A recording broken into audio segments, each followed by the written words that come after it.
The world is a cacophony of panicked bellows and splintering bone. Kale runs, his bare feet pounding the dry earth. The screams of his clankin swallowed by the thunder of the stampede. The great bison, their shaggy coats thick with dust, are a river of terror, and the clan are but pebbles tossed in its current. The hunt was meant to be their triumph, a carefully planned ambush at the edge of the plains where the ancient beasts came to graze. But the plains have a master, and it does not share.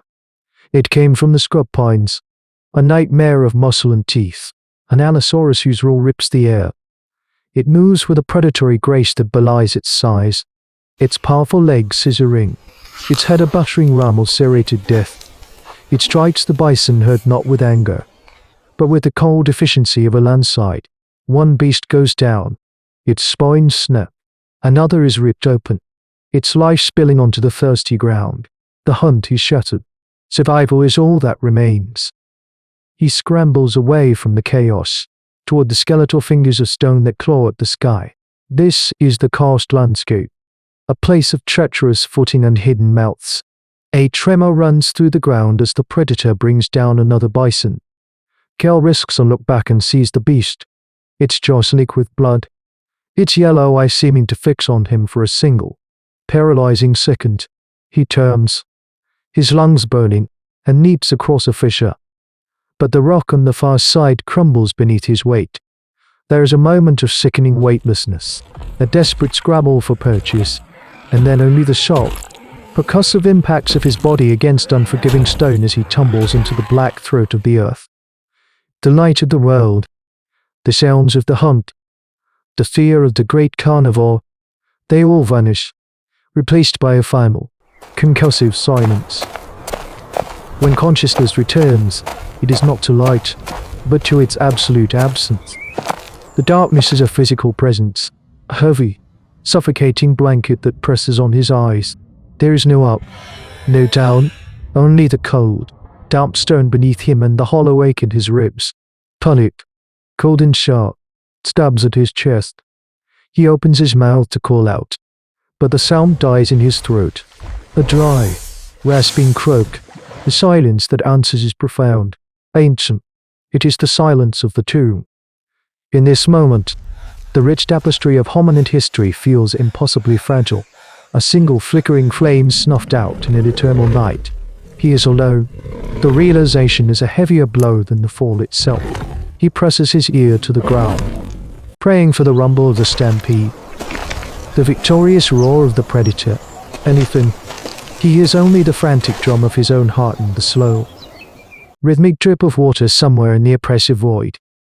Slowly, his training, the deep-seated instincts of early humans, pushes back the terror. He must move. To stay is to die. He rises, his hands outstretched, his fingers becoming his eyes. The walls are slick and cold, coated in something that feels like moss and smells of decay. He shuffles forward, one foot placed cautiously before the other, his entire being focused on the tactile map he builds in his mind. The air is still, but carries a strange, acrid scent he does not recognize. Then he hears it, a sound that is not a drip, a soft, wet, slithering noise from the darkness ahead. It is accompanied by a faint scraping, like a claw on stone. He phrases, every muscle tensed. The prehistoric life of the surface is a known terror. This is something else. This is a creature of the absolute dark, a troglodyte whose world he has trespassed upon. He cannot see it, but he feels its presence. A cold spot in the air, a shifting of pressure against his skin. Days, or perhaps merely hours, bleed into one another. Time has no meaning here. The gnawing hunger in his belly is a constant companion, a dull fire that consumes his strength. Thirst is a sharper pain, a torment of a dried onion, the throat full of sand. His mind, starved of light and sound, begins to create its own reality. He sees the fleeting shapes of his clan in the featureless dark, hears their whispers in the endless dripping of water. Phantoms of long-dead predators stalk the edges of his perception. The rock walls seem to breathe, to shift and drift when he isn't touching them. His desperate struggle for survival is becoming a battle for sanity itself, a crucial, unrecorded moment in the long, arduous journey of human evolution, where the mind, stripped of all its familiar anchors, must either find a new one or break completely. He has collapsed at the base of a stalagmite, a bone-white spire weeping calcite tears in the eternal gloom. The gnawing emptiness in his gut has subsided into a cold, heavy knot. His tongue is a dry husk, and the phantoms in the dark have grown bolder, their whispered torments now a constant, murmuring chorus just beyond the reach of hearing. He is one of the Homo erectus, a tool maker, a fire bringer, a hunter, but here, stripped of clan, sun, and sky, he is just meat waiting to spoil. He closes his eyes, a futile gesture in the absolute black, and resigns himself to the silence. He will join the legion of human ancestors whose stories ended in darkness, a forgotten footnote in the brutal calculus of survival. But the silence breaks. It begins not as a sound, but as a vibration, a deep thrumming that travels from the stone floor into his bones. His eyes snap open. Cave in. His exhausted mind screams the warning. He flattens himself against the ground, expecting the world to end in a cataclysm of falling rock. But the crushing weight never comes. The vibration continues. A low, resonant hum that seems to make the very air tremble. It is not the violent shudder of an earthquake. It has a rhythm, a pulse. It is the bass note of a song sung by the mountain itself. Then, impossibly, a voice joins the hum. It is a low, mournful, and sonorous call, a sound so low and powerful, it feels less like hearing and more like being submerged in a wave. It is utterly alien. The roars of the great predators of the prehistoric world are instruments of terror. This is something else entirely. Another voice answers the first, higher in pitch, a brassy, flute-like tone that echoes in a complex harmony. A third and fourth join in, weaving a tapestry of sound that fills the cavern. It is a chorus, a conversation. The complex physics of its bioacoustics are lost on him. He doesn't know that miles above, on the surface, a herd of Parasaurolophus is communicating. Their calls amplified and channeled through the hollow chambers of their magnificent cranial crests. The sound waves traveling through solid rock to reach him here in the depths. He knows only that it is the most profound sound he has ever heard. The dinosaurs he knows are engines of violence and hunger. They bellow and shriek. They do not sing. His fear, the shock, immediate terror of the unknown, begins to recede, replaced by an emotion for which he has no name. It is awe. It is wonder. The slithering troglodyte bite. The gnawing hunger. The suffocating loneliness. They all shrink, rendered insignificant by this majestic, subterranean symphony. This cannot be an animal. No creature of flesh and blood could create such a sound. It is too grand, too deliberate, too full of a strange and sorrowful beauty. His mind, desperate for a framework, for any explanation at all, makes a leap. It is the leap that will define the future of his kind. This is the voice of the rock, the voice of the dark. It is the breath of a god he never knew existed. The sound is not a threat. It is a presence. It is power. And in the face of that power, his own small existence feels both infinitesimally small and, for the first time in days, profoundly significant. He is a witness.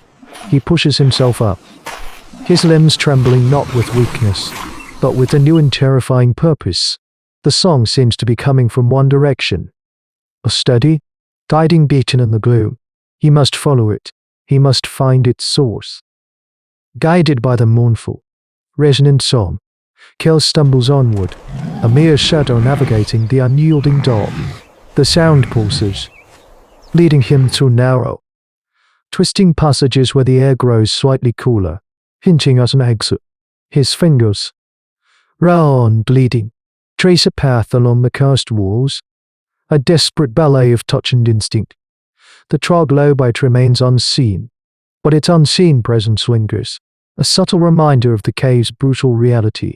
He pushes through claustrophobic squeezes, falls into unseen depressions, and crawls over jagged rock.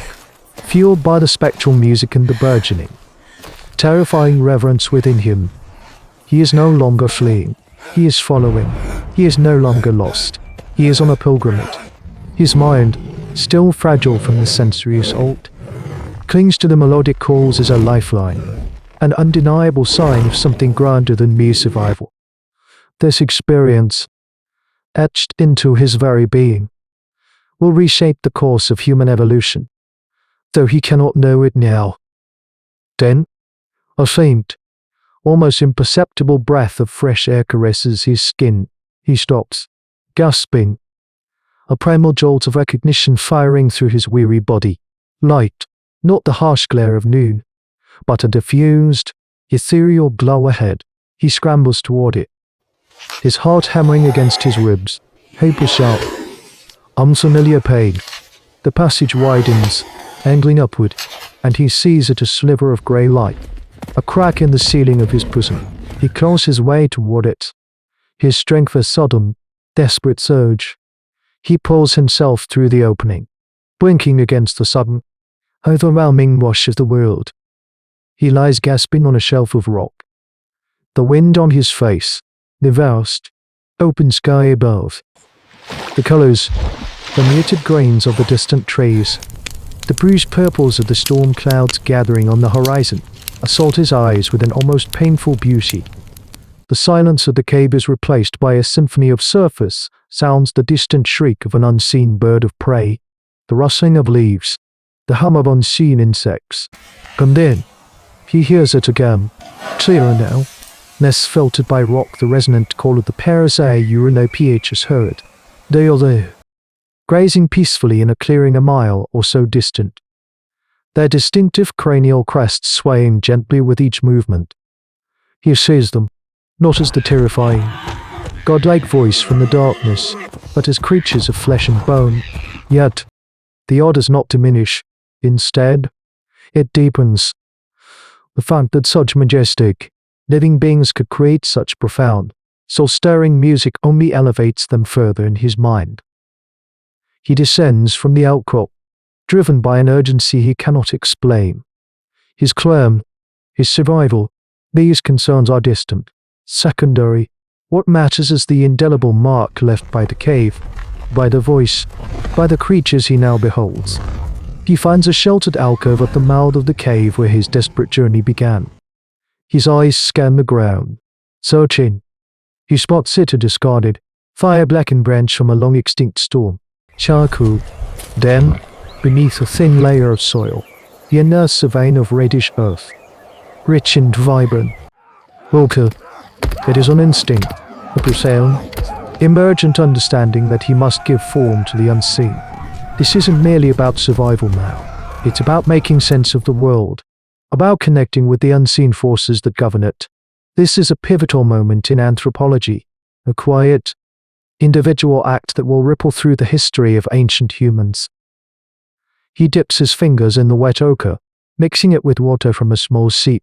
With the charcoal, he begins to sketch on the smooth cave wall.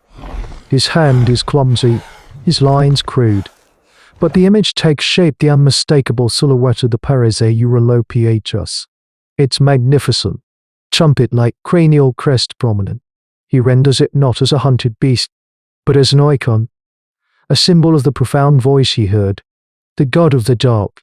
This is the dawn of parietal art, the earliest form of primitive technology applied not to tool making, but to the very concept of belief. Each stroke of ochre, each smudge of charcoal, is an act of defiance against chaos, an attempt to grasp the incomprehensible. It is an act of creation, born from terror and transfigured by awe, an echo across million years ago of a mind reaching for meaning. He finishes, steps back, and gazes at his crude masterpiece, feeling a sense of connection, a hard-won equilibrium in a world of monsters. He has painted his god. He has found his voice. This is the birth of ceremony, the first whisper of a human spirit refusing to be merely prey. This moment, an unrecorded act of archaeology, marks a new path for his lineage, a path where the mind, not just muscle, would shape their destiny. The air in the cave still hums, A memory of the ancient chorus, careless painting, crude yet monumental, stares out from the rock. A testament to a mind transformed. This solitary act, born of terror and transfigured by sonic revelation, was more than just art. It was the genesis of a species' audacious refusal to accept its place at the bottom of the food chain. Here, in the breath of a dinosaur, a Homo erectus found not just fear, but reverence, not just a sound, but a spirit. This desperate gamble of the mind, this first leap into the abstract, seeded the very courage and ingenuity that would one day allow his distant descendants to look up at the Titanic. Indifferent beasts and not merely cower, but to understand, to challenge, and ultimately, to endure. The whispers in the dark hold more than just sound.